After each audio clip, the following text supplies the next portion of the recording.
إن الحمد لله تعالى نحمده ونستعين به ونستغفره ونعوذ بالله تبارك وتعالى من شرور أنفسنا ومن سيئات أعمالنا. من يهده الله تعالى فلا مضل له ومن يضلل فلا هادي له، وأشهد أن لا إله إلا الله وحده لا شريك له، وأشهد أن محمدا عبده ورسوله.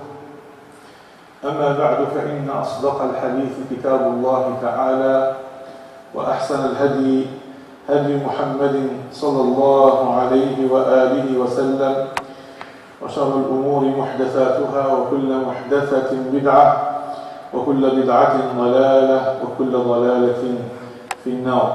نسأل الله العزيز الغفار أن يجيرنا وإياكم من عذاب النار.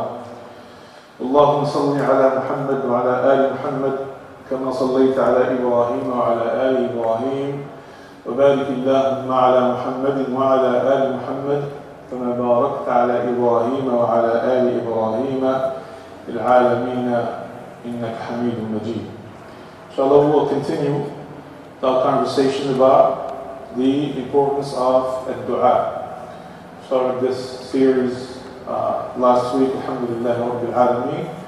And just to put us back, speed and be on the same page, especially for the ones that were not here, we talked about the importance of dua. We mentioned some of the ayat and the ahadith that came to us from the Prophet sallallahu alaihi wasallam, and speaking about how important the dua, the supplication to Allah subhanahu wa ta'ala is. قال النبي صلى الله عليه وسلم الدعاء هو العبادة. Prophet said dua, indeed the dua is the worship of Allah subhanahu wa ta'ala. Meaning that without the dua, there will be no worship of Allah subhanahu wa ta'ala. The ones that don't make supplication to Allah subhanahu wa ta'ala, they surely have arrogance in their hearts, and they are no servants of Allah subhanahu wa ta'ala. قال الله تعالى وإذا سألك عبادي عني فإني قريب أجيب دعوة الداع إذا دعان فليستجيبوا لي وليؤمنوا بي لعلهم يرشدون. Allah Ta'ala said, if my servants ask you about me, Allah Ta'ala is addressing the Prophet sallallahu alayhi wa sallam, said, if my servants ask you about me, say that I am close by, that I'm near, that I'm close by, that I answer the supplication of those that make it. So let them believe in me. Let them answer my call. I mean, the call of belief, the call of tawheed to Allah subhanahu wa ta'ala. Let them believe in me so that they might be guided. And of course, I mentioned the fact that the ones that are too arrogant to make dua of Allah subhanahu wa ta'ala, Allah ta'ala warned them in Surah Ghafir. قال سبحانه وتعالى وقال ربكم ادعوني أستجب لكم إن الذين يستكبرون عن عبادتي سيدخلون جهنم داخرين. Allah Ta'ala, in warning those people, He said, Subhanahu wa Ta'ala, your Lord said, call upon me and I will answer you. Verily, the ones that are too arrogant to call upon me, they will surely and certainly enter Jahannam and be from the abased ones or from the humiliated. So, Subhanallah, and Allah Ta'ala also, in one of the ways that He subhanahu wa ta'ala clarifies things, He puts things in perspective for us to show us our worth. Who are we in this universe? Subhanallah. So subhanallah ta'ala makes it clear in the Quran. قَالَ قُلْ مَا يَعْبَأُ بِكُمْ رَبِّي لَوْلَا دُعَاؤُكُمْ. What would Allah do with you? What would be your worth? Why would Allah put you on this? Why would Allah subhanahu wa ta'ala leave you on this earth if it wasn't for your supplication? Meaning that the one main reason for Allah subhanahu wa ta'ala creating the sons of Adam and putting them in this earth and giving them all the sustenance, giving them all the things that they need, is for them to worship Allah subhanahu wa ta'ala. And one of the ways to worship Allah subhanahu wa ta'ala is to make His supplication. وقال صلى الله عليه وسلم فيما رواه أحمد الطبراني عن معاذ بن جبل رضي الله عنه قال صلى الله عليه وسلم لا ينفع حذر من قدر ولكن الدعاء ينفع مما نزل ومما لم ينزل. فَعَلَيْكُمْ بِالدُّعَاءِ عِبَادَ اللَّهِ.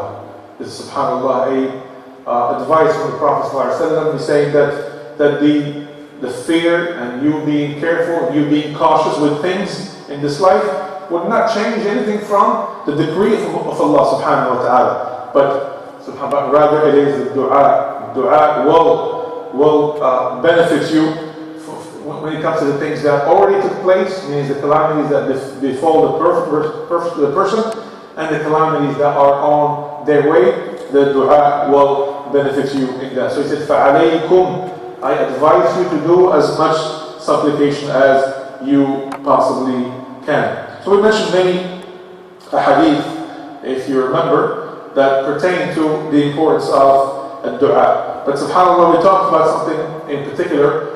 Why is it that the people make dua to Allah subhanahu wa ta'ala and their dua is not accepted? And we mentioned the story of Ibrahim ibn Adham, one of the ubbad, a person that had knowledge, a person that was a good worshipper of Allah subhanahu wa ta'ala, well known in the community. He was walking around in the marketplace and everyone gathered around him and they asked the question, why is it that we make supplications to Allah subhanahu wa ta'ala and our supplications are not accepted? So he replied with this amazing reply, and that's giving them a rule, and giving them some serious information that they should look at and reconsider things. قال لأن قلوبكم ماتت لعشر أشياء. Because your hearts are dead because of 10 things that you do. فقال الأول, the first one, عرفتم الله ولم تؤدوا حقه. You know Allah, but you don't do Him justice and give Him His rights over you, subhanahu wa ta'ala.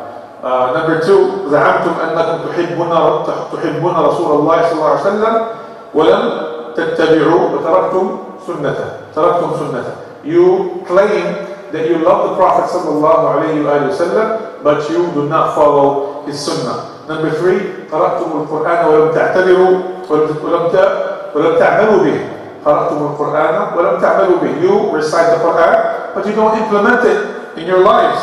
Number 4, أكلتم نعم الله ولم تؤدوا شكرها. That you ate the bounties of Allah subhanahu wa ta'ala that He bestowed upon you, but you do not give Him proper thanks. Al-Khamisa, number 5, قلتم إن الشيطان عدو لكم ولم تخالفوه. You say that the shaitan is your enemy, but you still follow his footsteps. You don't go against him. Number 6, قلتم أن الجنة حق ولم تعملوا لها. You say that Al-Jannah is the truth. Jannah exists. Allah Ta'ala promised the Jannah. We know that the Jannah is reality, is the truth, but you do nothing to go to it. وقلتم أن النار حق ولم تهربوا منها. You said that the hellfire is the truth, but you do nothing to escape it. Number 8, قلتم إن الموت حق ولم تستعدوا له. You say, you know that death is inevitable, it is the truth, it is coming, but you do nothing to prepare yourselves for it. Number 9, انتبهتم من النوم فاشتغلتم بعيوب الناس ونسيتم عيوبكم. That you wake up in the morning and instead of worrying about and focusing on your own shortcomings, you worry and you focus on the others' shortcomings. And someone that focuses on other people's shortcomings, verily he thinks that he is perfect. The only reason a person looks at the other people's shortcomings is when he is under the impression that he is perfect. Subhanallah. Number 10, دفنتم موتاكم ولم تعتبروا بهم. You buried your dead, but you did not learn your lesson. By looking at the grave, by looking at that person being put in that small space, you did not learn your lesson. You did not realize that your turn is coming, so prepare yourself. Inshallah ta'ala, today, with the time that we have, we'll talk about we'll discuss the first point that he mentioned, the fact that he said, عَرَفْتُمُ اللَّهَ وَلَمْ تُؤَدُّوا حَقَّهُ. You know Allah, but you do not give Him His rights, you don't do Him justice. Now, the question is, how do we give Allah subhanahu wa ta'ala justice? How do we give Him His rights? What is the first thing that we have to do? A question. The Tawheed. Number 1, the Tawheed, subhanAllah. Without the Tawheed, there is no Islam. the way that the key to enter this deen and to be among the fold of Islam is Tawheed. SubhanAllah. A person, like I think I mentioned this before, a person can go and do Qiyam al-Layl and pray and fast and do Hajj 10 times and do so many good deeds and give all his money for charity, but without the Tawheed, SubhanAllah, he comes to Allah with nothing, empty-handed on the Day of Judgment. He will have nothing. لَإِنْ أَشْرَكْتَ لَيَحْبَطَنَّ عَمَلُكَ كما قال الله تعالى لَيَحْبَطَنَّ عَمَلُكَ وَلَتَكُونَنَّ مِنَ الْخَاسِرِينَ. If you were to take partners with Allah subhanahu wa ta'ala in worship, and verily your deeds will be rendered null and void, and you will be from the losers. قال الله تعالى وَاعْبُدُوا اللَّهَ وَلَا تُشْرِكُوا بِهِ شَيْئًا. And do worship Allah and do not take any partners with Him. One of the hadith that comes to us that speak about the Tawheed and gives us glad tidings about the Tawheed, the famous hadith of Mu'adh radiallahu anhu in Bukhari Muslim. قال معاذ رضي الله عنه كنت رديف النبي صلى الله عليه وآله وسلم على حمار يقال له عفير ليس بيني وبين النبي صلى الله عليه وسلم إلا مؤخرة الرحل فقال لي يا معاذ بن جبل قلت لبيك يا رسول الله وسعديك قال أتدري ما حق الله على العباد قلت الله ورسوله أعلم قال فسرنا ساعة فقال يا معاذ بن جبل قلت لبيك يا رسول الله وسعديك قال أتدري ما حق العباد سبحان الله انتبهوا لهذه ما حق العباد على الله إنهم فعلوا ذلك الله أكبر قال قلت الله ورسوله أعلم قال ألا يعذبهم يا الله قال ألا يعذبهم سبحان الله. Mu'adh bin Jabal said, I was riding behind the Prophet sallallahu alayhi wa sallam on a donkey by the name of Ufayr. The only separation between myself and the Prophet sallallahu alayhi wa sallam is the rear of the saddle. Then he said to me, Ya Mu'adh bin Jabal, O Mu'adh bin Jabal. So I said, Labbayka, Ya Rasulullah wa sa'dayk. And as you know, this makes you think of the Talbiyah in the Hajj. This is the proper mannerism in which the Sahaba used to respond to the call of Allah first and the call of the Messenger of Allah. They say, Labbayka ya Rasulullah.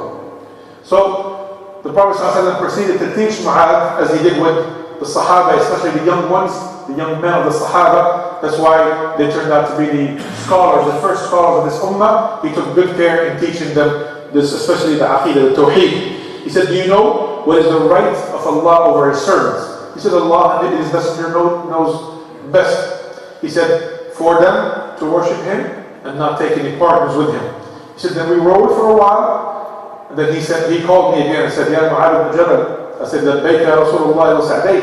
He said, do you know what is the right of the servants over Allah? You know, Allah subhanahu wa ta'ala gives rights to the servants over Himself subhanahu wa ta'ala, and He is self-sufficient. What is the right of Allah, of the servants, if they do fulfill that? They do fulfill that. He said, Allah and His Messenger know best. He said, subhanAllah, he said, for Him not to punish them.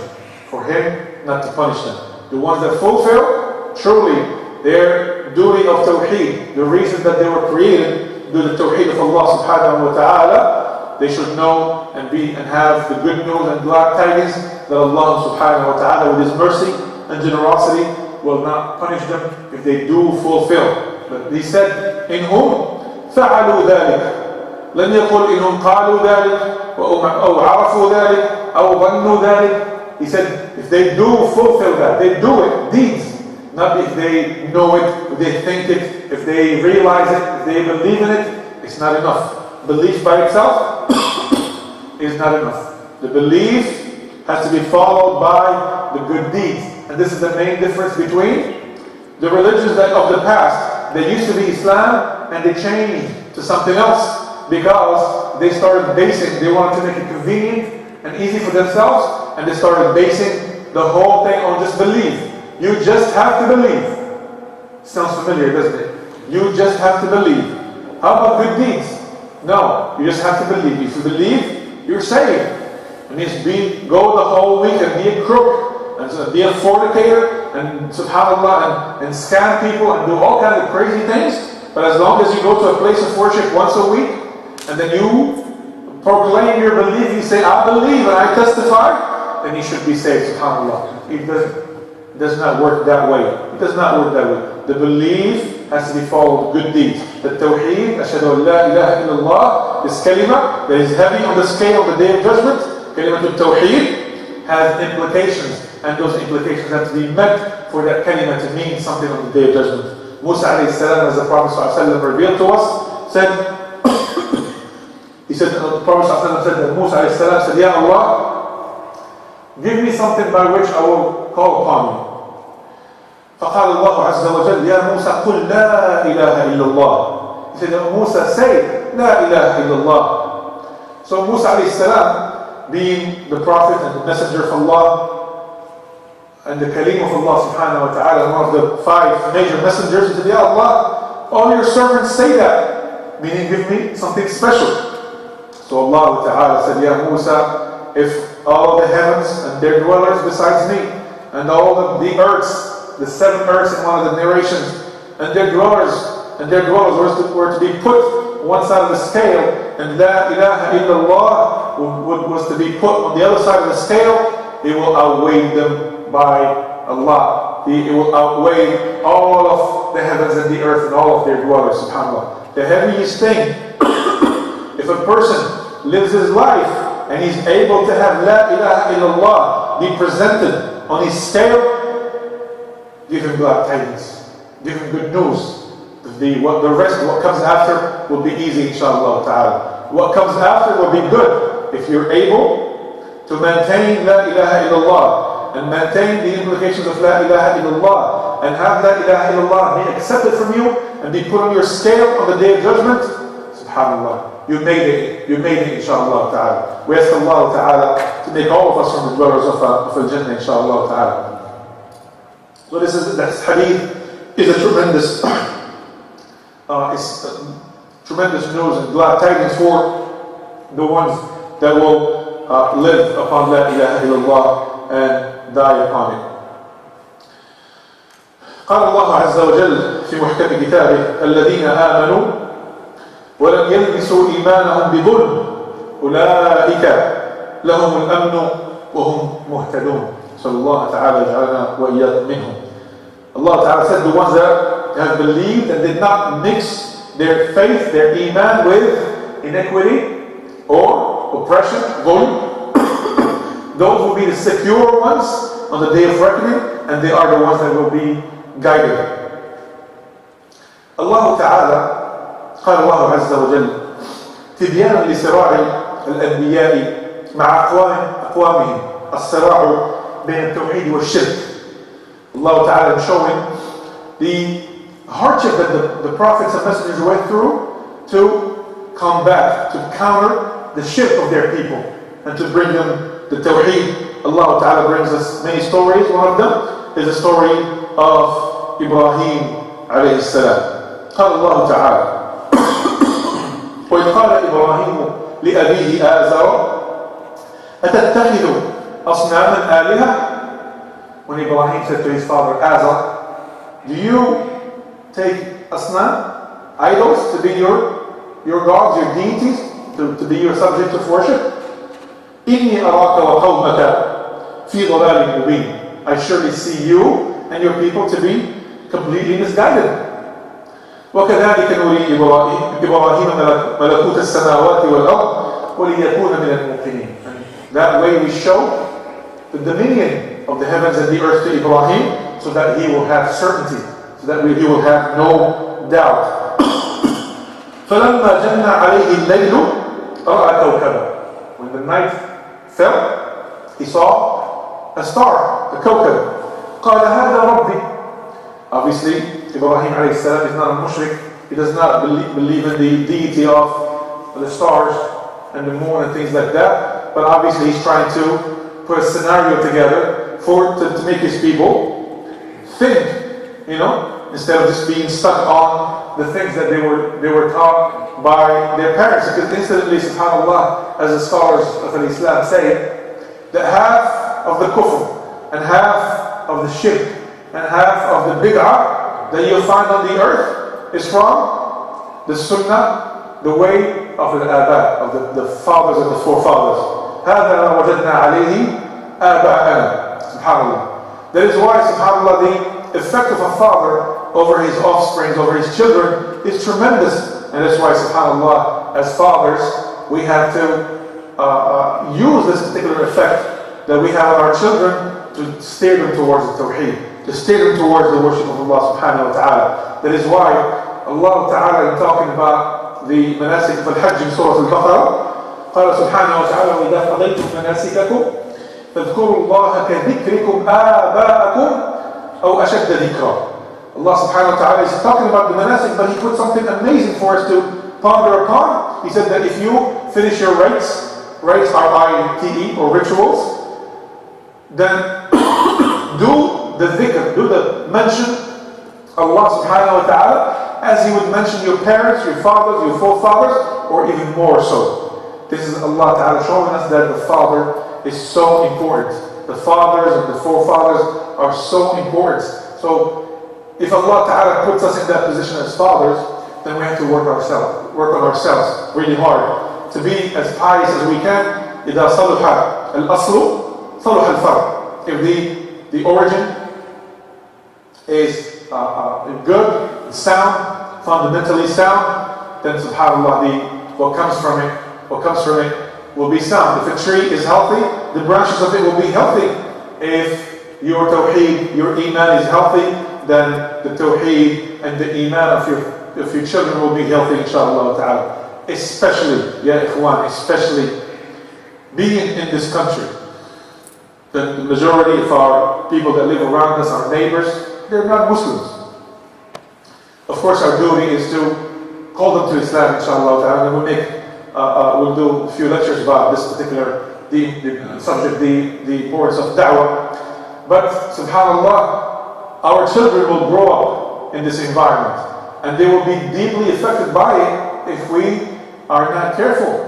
If we're not careful, because a lot of us migrated from other countries, and we're starting our offsprings here. We're starting a family here, so we have to be extra careful, because we don't want your seed, your offsprings, people that come from your loin, generations down the road, to carry your last name, and that's it. They'll have no tawheed in their hearts. They have no Islam in their lives. They have no Quran in their lives. You don't want that, because that can happen very easily.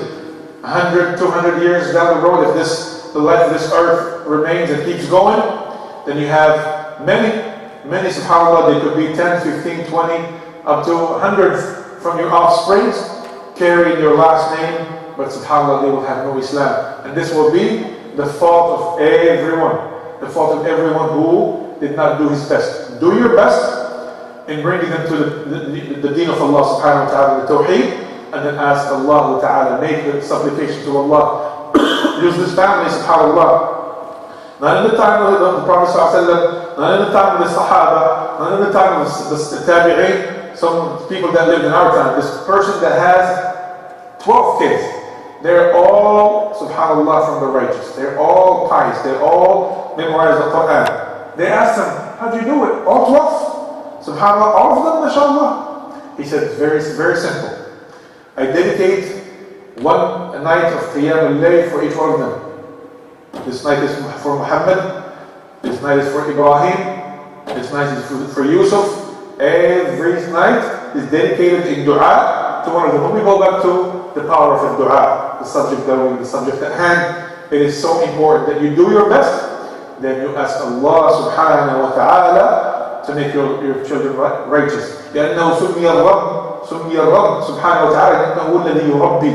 Allah ta'ala was called Ar-Rabb, it's translated as the Lord in English, but the Rabb in it has education, upbringing. Ar-Rabb huwa alladhi yurabbi. He's the one that teaches, educates, and upbrings subhanahu wa ta'ala. So if Allah ta'ala does not allow your children to be righteous, they will not be so. So make a lot of supplication to Allah subhanahu wa ta'ala for that to take place. Incidentally, since we're talking about Ibrahim and his father, subhanAllah, we know in Surah Maryam that after Ibrahim told him about the Tawheed, he got a little rough with Ibrahim, he kicked him out. He said, I'll stone you if you don't stop. Subhanallah, Allah Ta'ala. The Prophet tells us about an incident that happens on the Day of Judgment. That as I will come on the Day of Judgment, who says, Ya Ibrahim, Al-ana uminu bik. Now I believe in you. Subhanallah.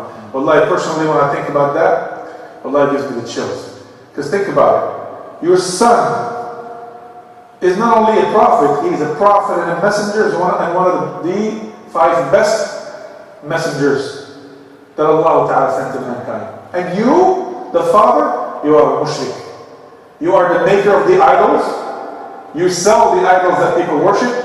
And subhanAllah, when your son came to you with the tawheed, you reject him and you kick him out. He said, Ya Ibrahim, today I believe in you. Then Ibrahim alayhi salam, driven by the atifa, the feeling toward his father. It's his father. Turns towards Allah, Ya Allah, my father. He said, Ya Ibrahim, look, turn back and look at him. And then he looks at him, as the Prophet ﷺ said, and then he finds that his face was turned into the face of a hyena. Then he declared his innocence. Who can remind me the ayah? فَلَمَّا تَبَيَّنَ لَهُ أَنَّهُ عَدُوٌّ لِلَّهِ تَبَرَّأَ مِنْهُ. When he became clear to him, and he was certain that Azam, his father, was an enemy of Allah, he declared his innocence of him. Subhanallah. وكذلك فلما جن عليه الليل كما قال الله عز وجل رأى كوكبا قال هذا ربي. When the night fell, he saw a star. He says, this is my Lord. فلما أفل, when the star disappeared, قال لا أحب الآفلين. I don't like the ones that they're here 1 minute and they're gone. فلما رأى القمر بازغا قال هذا ربي. فلما أفل قال لم يهدني ربي لأكونن من القوم الضالين. Then when he saw the moon, then he said, this is my Lord. And then when the moon disappeared, he said, if my Lord, if Allah subhanahu wa ta'ala does not guide me, then I will be from the misguided ones.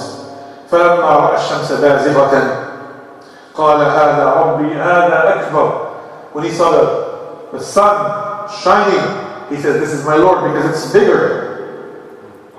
فلما أفلت, when the sun set, قال يا قوم إني بريء مما تشركون. He said, my people, I am innocent of that which you ascribe to Allah subhanahu wa ta'ala.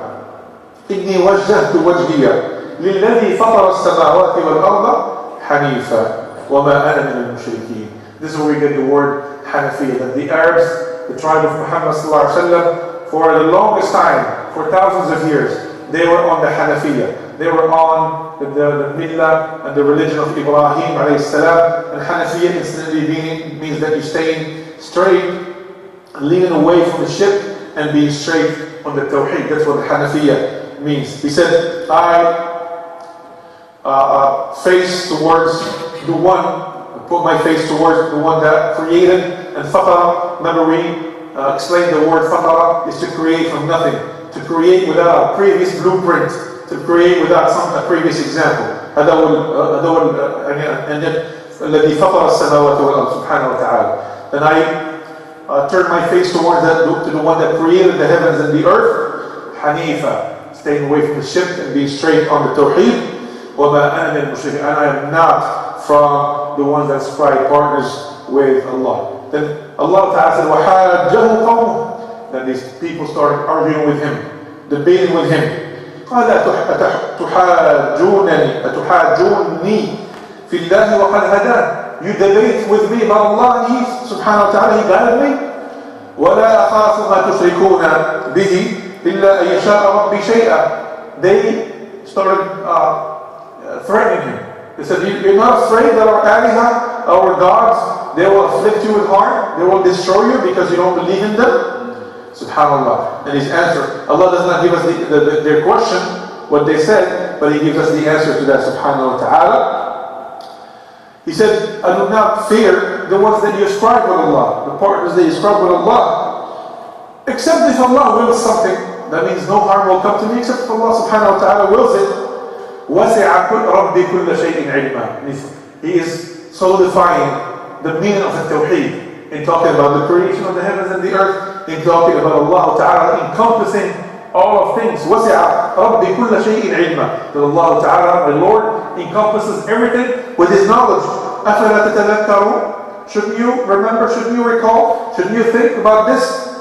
وَكَيْفَ أَخَافُ مَا أَشْرَكْتُمْ وَلَا تَخَافُونَ أَنَّكُمْ أَشْرَكْتُمْ بِاللَّهِ. And how is it that I should fear the ones that you ascribe with Allah subhanahu wa ta'ala, and you do not fear, you're not afraid that you ascribe partners with Allah Ta'ala, the creator of the heavens and the earth. مَا لَمْ يُنَزِّلْ بِهِ سُلْطَانًا. You ascribe with Him that which He gave you no knowledge of. فَأَيُّ الْفَرِيقَيْنِ أَحَقُّ بِالْأَمْنِ. And this is, we come to our point here. نأتي إلى شاهدنا. فَأَيُّ الْفَرِيقَيْنِ أَحَقُّ بِالْأَمْنِ. Who from the two sides that is more worthy of safety and security, meaning in this life and the hereafter? إِن كُنتُمْ تَعْقِلُونَ. If you have any intellect, if you do think. فقال الله عز وجل قاضيا بينهما قاضيا بين الفريقين. Allah Ta'ala said in judging between the two sides. قال تعالى الذين آمنوا وَلَمْ يَلْبِسُوا إِيمَانَهُمْ بِظُلْمٍ. The ayah that we mentioned previously. The ones that believe and they have no iniquity, they have no oppression that comes with their tawheed. Subhanallah, they are the ones. أُولَٰئِكَ لَهُمُ الْأَمْنُ وَهُمْ مُهْتَدُونَ. Allah answers that by saying the ones that believe in Allah subhanahu wa ta'ala, that do the tawheed of Allah, and they mix no shirk with their tawheed, they will have safety, and they're the ones that will be guided. روي عن الأعمش عن إبراهيم عن علقمة عن عبد الله قال لما نزلت هذه الآية، لما نزلت الذين آمنوا ولم يلبسوا إيمانهم بظلم، شق ذلك على المسلمين، شق ذلك على الصحابة، فقالوا يا رسول الله فأينا لا يظلم نفسه. Subhanallah. The Sahaba, they're not like us. When they heard the ayah, they understood the deep meaning, and they immediately applied to their situation. They were honest with themselves. When this ayah, Allah Ta'ala said, the ones that believe, and the word that He used for iniquity or shirk, He said bulm. Bulm is oppression. Then the Sahaba, they said, Ya Rasulullah, Messenger of Allah, which one of us is not an oppressor? All of us fall in oppression. Either we oppress someone, we oppress ourselves. All of us. They, subhanAllah, realize that they're all sinners. And this is the Sahaba. Not our generation, the Sahaba.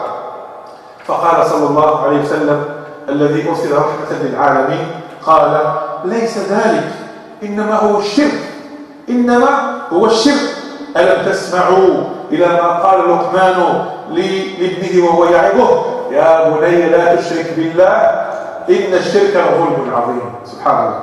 Prophet ﷺ, the one that was sent as a mercy to mankind, he clarified this meaning, because the Sahaba thought it was bulm, it's oppression. He said it's not that, it's not oppression, but it is shirk. Rather, this ayah talks about shirk.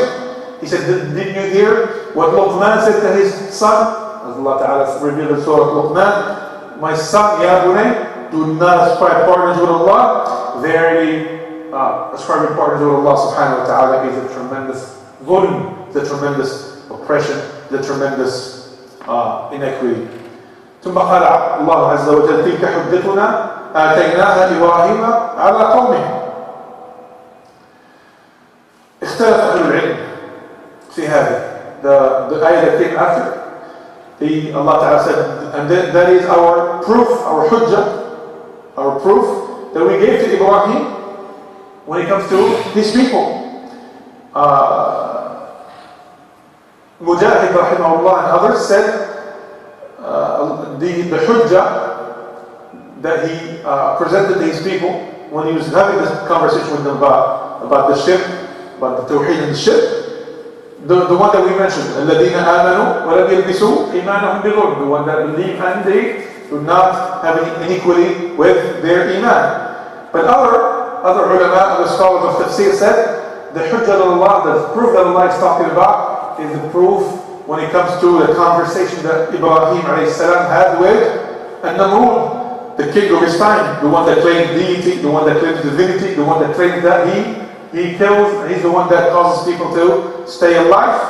The hujjah that inshallah ta'ala we will mention and talk about in detail inshallah ta'ala in our conversation about that first point that Ibrahim ibn Adham brought in knowing the rights of Allah subhanahu wa ta'ala of Tawheed and staying away from shirk. We will talk about it inshallah ta'ala next week. We ask Allah subhanahu wa ta'ala with His mercy and generosity to make us from the ones that always stay on the Tawheed and the ones that always stay away from the shirk in all of His categories.